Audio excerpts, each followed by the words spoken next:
హనుమాన్ చాలీసా సంకల్పం చేస్తే అసలు ఏం జరుగుతుందో మీకు తెలుసా? చాలా మంది చేస్తుంటారు. కానీ అసలు కారణం చాలా వరకి తెలీదు. మన లైఫ్‌లో ఎన్నో అడ్డంకులు వస్తుంటాయి. పనులు సరిగ్గా జరగవు. మనసులో కూడా భయం, ఆందోళనగా ఉంటూ ఉంటుంది గదా! అలాంటి సమయంలోనే చాలా మంది చేసే ఒక అద్భుతమైన సాధనే ఈ హనుమాన్ చాలీసా సంకల్పం అన్నమాట. హనుమాన్ చాలీసాను ప్రతిరోజు భక్తితో చదివితే మన మనసులో ఉన్న నెగెటివ్ ఆలోచనలు తగ్గుతాయి.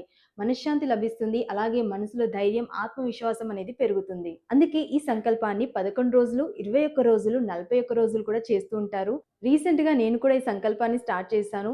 ఈ రోజుతో అంటే శ్రీరామనవమి రోజుతోటి 11 రోజుల సంకల్పాన్నయితే కంప్లీట్ చేశాను. అండ్ ఈ 11 రోజుల సంకల్పంలో నేను అబ్జర్వ్ చేసిన చేంజెస్ అండ్ ఈ సంకల్పాన్ని ఎలా పూర్తి చేశాను, ప్రాసెస్ ఏం ఫాలో అయ్యాను అనేది నెక్స్ట్ వీడియోలో అప్‌లోడ్ చేస్తాను. సో పేజ్‌నయితే ఫాలో చేయండి. సో దట్ మీకు అప్‌డేట్స్ వస్తుంటాయి. ఒక్క మాట గుర్తుపెట్టుకోండి. సంకల్పం అంటే ఆ దేవుడి మీద భక్తితో మనం ఇచ్చే ఒక మాట. ఆ మాటని మనం భక్తితో పూర్తి చేస్తే ఆ హనుమంతుడి ఆశీర్వాదం మన జీవితంలో తప్పకుండా ఉంటుంది. జై శ్రీరామ్! జై హనుమాన్!